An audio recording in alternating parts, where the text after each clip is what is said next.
Hello guys, welcome you to Kyra classes. This is my second video of chapter 7 Control and Coordination.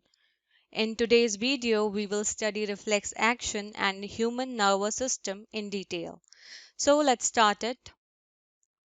Reflex action. The first topic is reflex action. Reflex action is an automatic response of the body to a stimulus. Reflex action क्या होता है? Reflex action एक automatic response होता है body का या automatic reaction कह सकती हूँ मैं बॉडी का टू अ स्टिमुलस. कोई स्टिमुलस आपको मिल रहा है आपकी बॉडी को और बॉडी रिएक्ट कर रही है, बॉडी रिस्पॉन्ड कर रही है, तो उसे मैं कहती हूँ रिफ्लेक्स एक्शन. एक और टर्म इसमें है ऑटोमेटिक. ऑटोमेटिक मतलब अपने आप. तो बेसिकली जो बॉडी अपने आप रिएक्शन दे रही है, रिएक्ट कर रही है उस स्टिमुलस के रिगार्डिंग या रिस्पॉन्स दे रही है, तो उसे मैं कहती हूँ रिफ्लेक्स एक्शन. जैसे कि एग्जाम्पल है आपका withdrawal of hand on touching a hot plate. जैसे ही आप कोई गर्म चीज छूते हो आप सडनली हाथ हटा लेते हो. आप सोचते नहीं हो कि हाँ मुझे अब गर्म लग रहा है, अब मुझे हाथ हटाना चाहिए. मतलब माइक्रो या मिली सेकेंड्स में आप अपना हाथ वहां से हटा लेते हो. तो ये एक ऑटोमेटिक रिस्पॉन्स है जो अपने आप होता है. ओके, तो इसे कहते हैं रिफ्लेक्स एक्शन. अब रिफ्लेक्स एक्शन में दो टाइप के एक्शंस हैं. एक है वॉलंटरी एक्शन, एक है इनवॉलंटरी एक्शन. अब वॉलंटरी एक्शन क्या होता है? Voluntary means it is under the control of a person. Voluntary का मतलब होता है, वॉलंटरी एक्शंस का मतलब होता है वो एक्शंस या वो एक्टिविटीज जो हमारे कंट्रोल में हैं. Like example writing, riding, eating, etc. तो जो भी एक्टिविटीज या फंक्शंस हमारे बस में है या हमारे कंट्रोल में है, जैसे कि आप लिखना चाह रहे हो, थोड़ी देर बाद आप नहीं लिखना चाह रहे हो, तो ये आपके कंट्रोल में है. आपको कब मन कर रहा है कोई चीज करने का, कब आपका मन नहीं कर रहा है. ओके, लेकिन इनवॉलेंट्री एक्शंस क्या होते हैं? It means it is not under the control of a person. Involuntary का मतलब ये होता है वो एक्टिविटीज या वो एक्शंस जो हमारे कंट्रोल में नहीं है, जिन्हें हम कंट्रोल नहीं कर सकते हैं. जैसे एग्जाम्पल हार्ट बीट, दिल का धड़कना.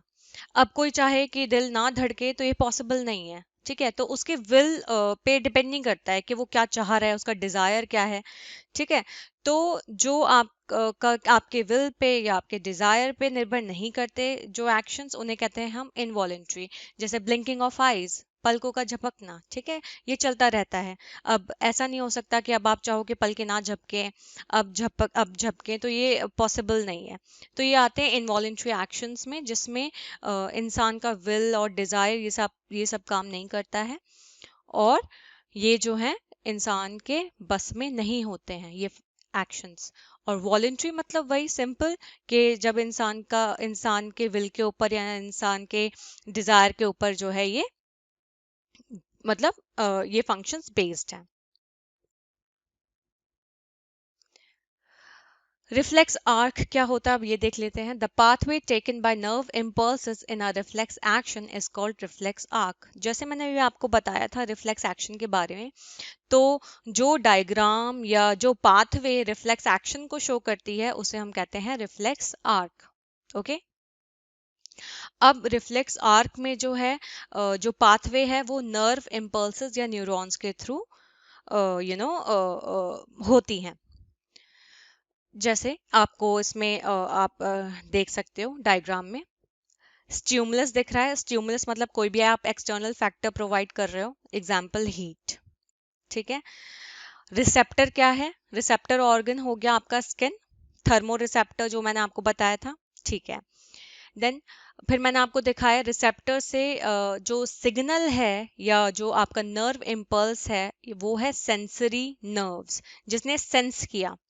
ठीक है, तो वो सेंसरी नर्व्स कहाँ जा रही हैं मैसेज लेके? स्पाइनल कॉर्ड में. अब जो स्पाइनल कॉर्ड मैसेज भेजेगा, इफेक्टर ऑर्गन जो आपका इफेक्ट, जिस ऑर्गन को इफेक्ट किया है, मसल को जिस मसल को इफेक्ट किया है उस हीट ने, तो अब उस पे जो है वो स्पाइनल कॉर्ड जो है वो मैसेज लेके जाएगा through motor nerves. Okay, and then finally क्या होगा? रिस्पॉन्स करेगी बॉडी. ठीक है, या विड्रॉल ऑफ हैंड, आप अपना हाथ हटा लोगे. जैसे एग्जाम्पल के तौर पे मैंने आपको बताया, आपने गरम कुछ छुआ, ठीक है, छूने के बाद क्या हुआ, जो रिसेप्टर है जिसने महसूस किया, उसको सेंस किया, वो था स्किन। ठीक है, अब स्किन के थ्रू हुआ सेंसरी नर्व्स, सेंसरी नर्व्स जो है वो स्पाइनल कॉर्ड तक गई। ठीक है, मतलब वो इंफॉर्मेशन लेके मतलब इंफॉर्मेशन जो है वो सेंसरी नर्व्स के थ्रू स्पाइनल कॉर्ड में गई। अब स्पाइनल कॉर्ड से जो इंफॉर्मेशन है कि अब करना क्या है, वो मोटर नर्व्स के थ्रू इफेक्टर ऑर्गन में गया जो आपका मसल है। और फाइनली फिर क्या हुआ, रिस्पॉन्स दिया, क्या, विड्रॉल ऑफ हैंड, हाथ को हटा लिया गया वहां से। ओके, तो ये फ्लो चार्ट है, ये एक डायग्राम है रिफ्लेक्स आर्क की या रिफ्लेक्स एक्शन की। मैकेनिज्म ऑफ रिफ्लेक्स एक्शन पढ़ते हैं। A reflex mechanism involves a receptor organ, an effector organ, and some type of communication network. तो एक रिफ्लेक्स मैकेनिज्म की बात करूं या फिनोमेना या प्रोसेस की बात करूं तो उसके अंदर क्या क्या होता है, एक रिसेप्टर ऑर्गन होना चाहिए जो सेंस ऑर्गन जो सेंस कर सके। इफेक्टर ऑर्गन होना चाहिए जिसपे इफेक्ट हुआ हो उस स्टिमुलस का। और कुछ टाइप के कम्युनिकेशन नेटवर्क्स होने चाहिए, मतलब वही कह सकते हैं स्पाइनल कॉर्ड और नर्व्स। ओके, तो ये सब होना चाहिए। When a sensory receptor is stimulated, signals pass from it along a sensory neuron to the spinal cord. जब सेंसरी रिसेप्टर, कोई भी सेंसरी रिसेप्टर हो सकता है, मैंने आपको एग्जांपल में बताया था, photo receptor, thermo receptor, gustatory receptor, बहुत सारे रिसेप्टर्स बताए थे। तो कोई भी सेंसरी रिसेप्टर ने जब सेंस किया, सेंस कैसे हुआ, जब वो स्टिमुलेट हुआ, जब स्टिमुलेट कैसे हुआ, कुछ स्टिमुलस मिला उसको, तब जाके वो स्टिमुलेट हुआ। ठीक है, फिर क्या हुआ, अब वहां से जो सिग्नल्स हैं वो पास होते रहेंगे। ठीक है, किसके थ्रू, सेंसरी न्यूरॉन के थ्रू, जो सेंस जिन न्यूरॉन ने सेंस किया उस स्टिमुलस को, तो वो सिग्नल्स जो है अब वो पास होते रहेंगे, सेंसरी न्यूरॉन तक जाएंगे। देन फाइनली कहाँ जाएंगे, स्पाइनल कॉर्ड पे जाएंगे। तो सेंसरी न्यूरॉन से कहाँ जा रहे हैं, spinal cord. Okay, the message travels out of the spinal cord along a motor neuron to the effector organ. अब जो मैसेज है कि हमें करना क्या है, वो स्पाइनल कॉर्ड से निकलेगा, किसके through, with the help of motor neuron. जहां पे सेंसरी न्यूरॉन मैसेज लेके स्पाइनल कॉर्ड तक जा रहा था, वहीं पे अब हमें करना क्या है, उस मैसेज को कौन लेके जाएगा, मोटर न्यूरॉन, कहाँ से, स्पाइनल कॉर्ड से। ओके, तो मोटर न्यूरॉन क्या कर रहा है, अब स्पाइनल कॉर्ड से मैसेज लेके जा रहा है इफेक्टर ऑर्गन पे, जो इफेक्ट हुआ है, एग्जाम्पल कोई भी मसल और gland, which shows the response, जो क्या करेंगे, रिएक्ट करेंगे, रिएक्शन शो करेंगे, रिस्पॉन्स शो करेंगे। Sensory neuron to the spinal cord, such a pathway is called a reflex arc. तो इसी को हम क्या कहते हैं, इस पाथवे को कहते हैं हम reflex arc.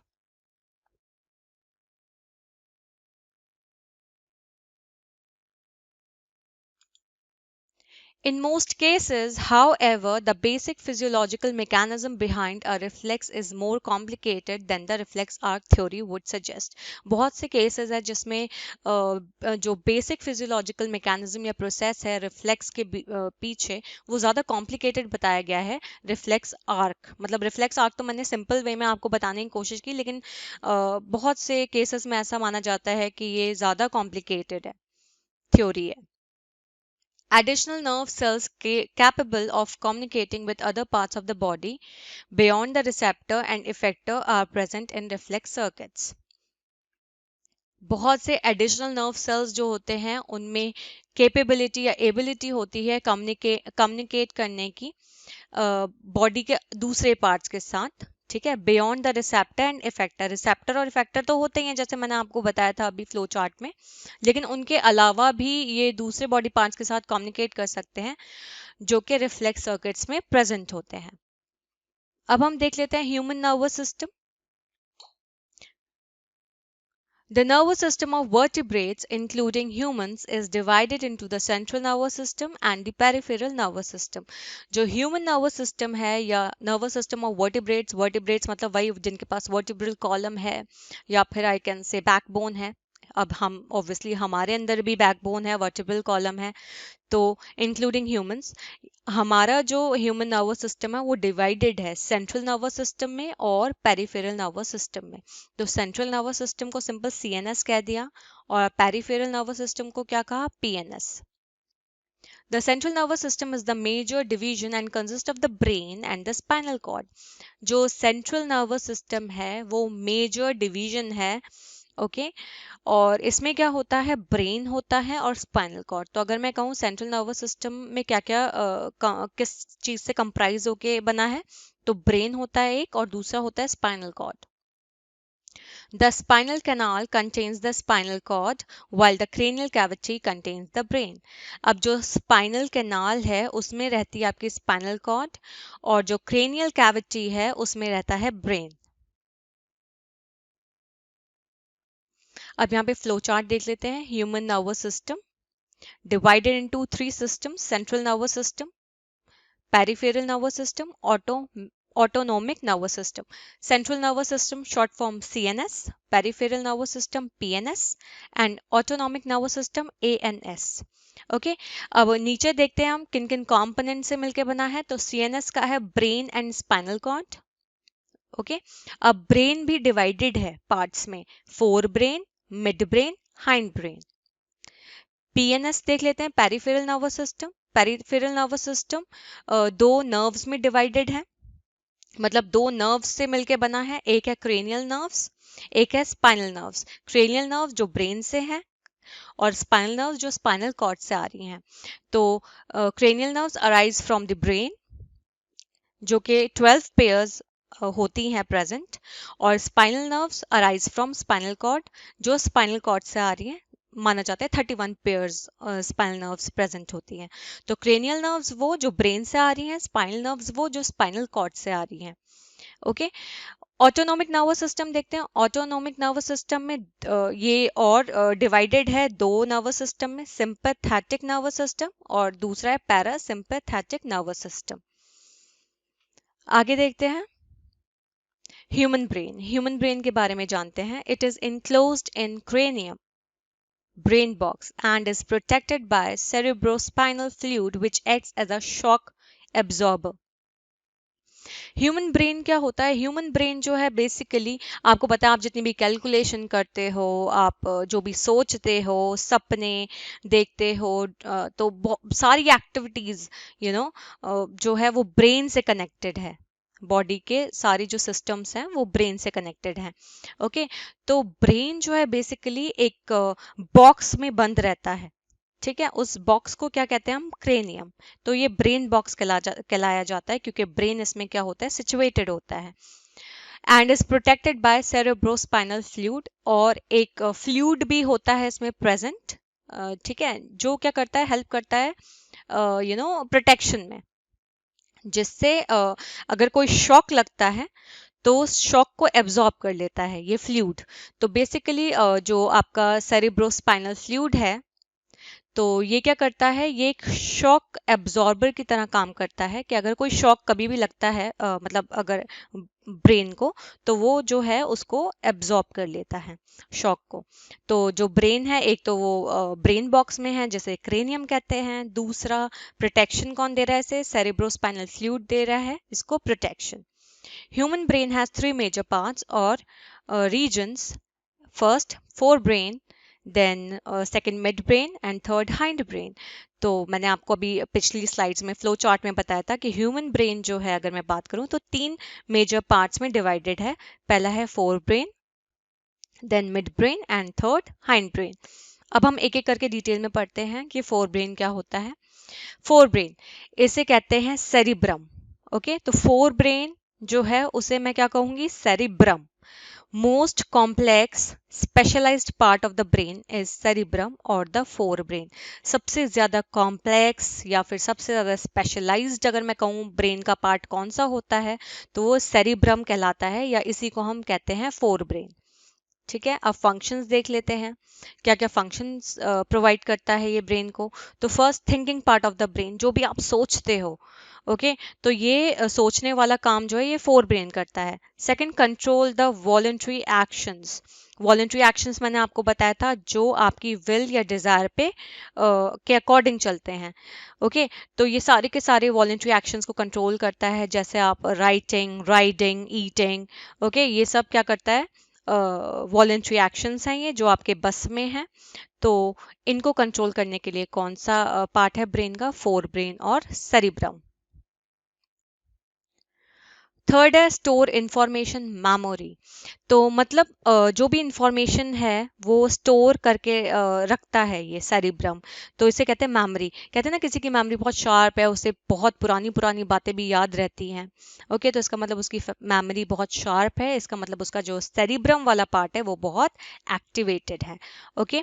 Then centre associated with hunger, okay, इसमें जो है जो जैसे भूख लगना, जैसे पता चलता है कि अब मुझे भूख लग रही है या मुझे अब खाना खाना है, तो ये किससे एसोसिएटेड है, ये फोर ब्रेन के साथ ही ये वाली एक्टिविटी जो है एसोसिएटेड है। नेक्स्ट है receives sensory impulses from various body parts and integrates it. और फिर ये क्या करता है कि ये सेंसरी इम्पल्सेस जितने भी हैं उन सबको लेता है, रिसीव करता है बॉडी के अलग अलग पार्ट से, और बाद में उन सबको जोड़ देता है, इंटीग्रेट कर देता है। नेक्स्ट पार्ट है ब्रेन का मिड ब्रेन, जो सेकंड पार्ट है, it connects the fore brain with the hind brain. जो मिड ब्रेन है वो क्या करता है, जो फोर ब्रेन है और जो हाइंड ब्रेन है वो दोनों को जोड़ता है। It is the portion of the central nervous system associated with vision, hearing, motor control, sleep, wake, arousal, alertness and temperature regulation. तो मिड ब्रेन का क्या काम होता है, मिड ब्रेन का फंक्शन कहाँ है, ये it is the portion of the central nervous system, ये वो पोर्शन है सेंट्रल नर्वस सिस्टम का जो कि विजन में, जैसे हम देखते हैं, देख पाते हैं, सुन पाते हैं, जो भी हमारे मूव करने वाले जितने भी हमारे हैंड्स और लेग्स, ये सब जो भी है, मोटर कंट्रोल, मूवमेंट कंट्रोल, और स्लीप, वेक, सोना, जागना, अलर्ट होना, और बॉडी के टेम्परेचर को रेगुलेट करके क्या रखता है आपका, मिड ब्रेन रखता है। तो ये सारे जो फंक्शंस हैं ये मिड ब्रेन परफॉर्म करता है। अब हाइंड ब्रेन देख लेते हैं। तो hind brain is divided into three portions, cerebellum. अब सेरिबेलम का क्या फंक्शन है, maintain posture and balance of the body. तो सेरिबेलम का क्या काम होता है, पोस्चर को मेंटेन करना बॉडी के, और बैलेंस को मेंटेन करना। Second, it control body movement, जो आपकी बॉडी की मूवमेंट है उसको भी कंट्रोल करता है सेरिबेलम। सेकंड पार्ट है इसका मेडुला। मेडुला क्या करता है, it controls involuntary actions, example blood pressure और सलाइवेशन। तो मेडुला क्या करता है, इनवॉलेंट्री एक्शंस को कंट्रोल करता है, जैसे ब्लड प्रेशर को कंट्रोल करना, सलाइवेशन को कंट्रोल करना। थर्ड है इसका पार्ट पॉन्स। पॉन्स का क्या फंक्शन है, इनवॉलेंट्री एक्शन को कंट्रोल करना और रेगुलेशन ऑफ रेस्पिरेशन। जो रेस्पिरेशन हमारा प्रोसेस, हमारी बॉडी में जो रेस्पिरेशन प्रोसेस होता है उसको रेगुलेट करना, ओके। अब नीचे आपको यहाँ पे डायग्राम दिख रही होगी, तो ये पूरा ब्रेन है, और ब्रेन को तीन उसमें डिवाइडेड किया है मैंने, तीन पार्ट्स में। फोर ब्रेन देख सकते हो आप, ओके, तो फोर ब्रेन ये फ्रंट वाला पार्ट है, ठीक है। बीच में मैंने आपको मिड ब्रेन दिखाने की कोशिश की है, और देन नीचे की तरफ आप देखोगे हाइंड ब्रेन, ठीक है। अब ये जो फोर ब्रेन है इसमें मैंने आपको बताया था सेरिब्रम है, ये पूरा जो भी आपको ये कॉइलिंग से दिख रही है सेरिब्रम वाला पार्ट है, और जिससे ये सराउंडेड है, ये देख रहे हो आप, ये जो पूरा जो आपका ब्रेन है ये सराउंडेड है, बोनी बॉक्स जिसे कहते हैं, इसे कहते हैं क्रेनियम, ओके, या इसे कहते हैं स्कल, ये है स्कल, ओके। तो ये ब्रेन बॉक्स कह सकते हैं ये, या फिर इसे स्कल कह सकते हैं, ओके। तो ये है क्रेनियम, देन बीच में मिड ब्रेन दिख रहा है आपको, ओके। फिर आपको मिड ब्रेन के नीचे वाली साइड पे दिख रहा है हाइपोथैलेमस, हाइपोथैलेमस है, और फिर नीचे और दिख रहा है पिट्यूटरी ग्लैंड। फिर सबसे नीचे जाके देख रहे हो हाइंड ब्रेन दिखाया मैंने, ठीक है। हाइंड ब्रेन तीन पार्ट्स में डिवाइडेड है, पॉन्स, देख सकते हो आप यहाँ पे मेड्यूला देख सकते हो, सेरिबेलम देख सकते हो आप, जैसे ट्री, जैसे हम पेड़ बनाते हैं उसमें ब्रांचेस दिखाते हैं तो सेरिबेलम ऐसा स्ट्रक्चर दिखता है।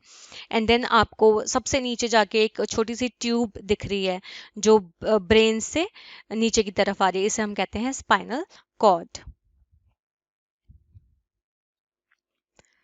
Brain, the human brain is the command centre for the human nervous system. अब ह्यूमन ब्रेन क्या है, एक तरह से कमांड सेंटर है जो कमांड्स देता है, ठीक है। ह्यूमन नर्वस सिस्टम के लिए एक तरह से कमांडर या फिर हम कह सकते हैं कमांड सेंटर है जो कमांड देता है, ऑर्डर देता है। It receives input from the sensory organs and sends output to the muscles. अब ये जो इनपुट है ये रिसीव करता है, जैसे स्टिमुलस जो भी स्टिमुलस आया बॉडी पे तो उसने उसको सिग्नल के तौर पे रिसीव किया, ठीक है, सेंसरी ऑर्गन से या सेंसरी रिसेप्टर्स से, एंड सेंड्स आउटपुट और टू द मसल्स। फिर जो इफेक्टर मसल्स हैं, इफेक्टर ग्लैंड्स हैं, उस पे उन्होंने क्या भेजा, ब्रेन ने उसने भेजा आउटपुट।